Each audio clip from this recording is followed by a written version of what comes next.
And without any further ado, here is tip number 1, which involves a little trick I have to remove shelving from the wall. Well, here is a little tip. I suspect some of y'all probably know that this is a hollow wall anchor set for a piece of shelving. And the way it works, you push that pin in and it spreads the little ears out and it holds in the hollow wall. Works pretty good. See that screw head on the top of it? I have no idea why in the world it's there, but it is what it is.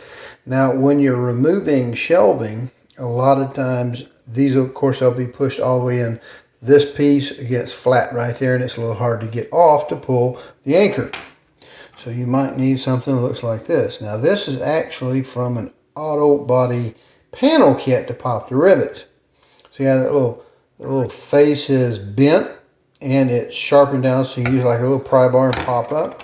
That helps you get these things out. Now this one's not particularly sharp, but you can find these things online and in stores. I went looking all over Murfreesboro trying to find one to make it easier, because you can pinch the head of that with some pliers, but it wants to slide off and it's just hard to do, and it just takes a while. It gets a little aggravating.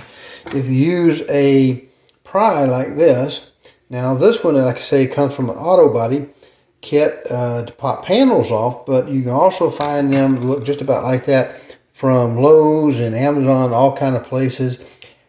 They're called, you might look for different names, but they're called pin pullers, staple pullers. You might see them also as brad pullers, tack pullers. They're basically just a screwdriver with a split fork in the front of it. We often use these, like I say, just to pry stuff up. So that can help getting your shelves off the wall. And here's tip number 2. It's really a continuation of 2 other videos that I did on wall repair using sheetrock mud. The first one was a gouge. I don't know about you, but sometimes living in a house, I end up making a dig into a wall, and we did a video on that using just filling in and then painting over. Now, the second one we did, we actually used patch tape or mesh tape, however you want to call it. We used it to fix under the window before we put the trim up. Now this time is really a small one, but it's just an example of something that happens to me quite often.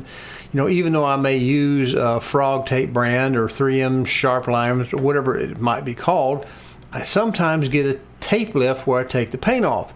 And this is just a little bit of a way that we can fix one. Around a thermostat I had some tape that pulled the paint off the wall, and this is how you can use sheetrock mud just to take care of that. Now what I do is I cut a little cat's eye around the part where the tape lifted the paint, and then I fill it in just with sheetrock mud, and then we paint over it. So let's see how that repair went.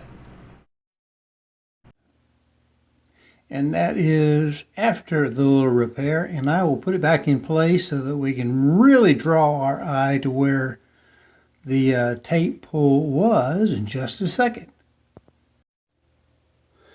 Well, here is the final results using sheetrock mud to fill in the paint that pulled off. It's a neat little trick. Here is the layer of paint. You see the hole in the middle, and I just kind of cut it like a little eye because it's hard to cut a circle in anything with a box cutter. But what do you think? We can get real close. We're right above the top there. Anyway, it's just a little fix you might do to help an imperfection.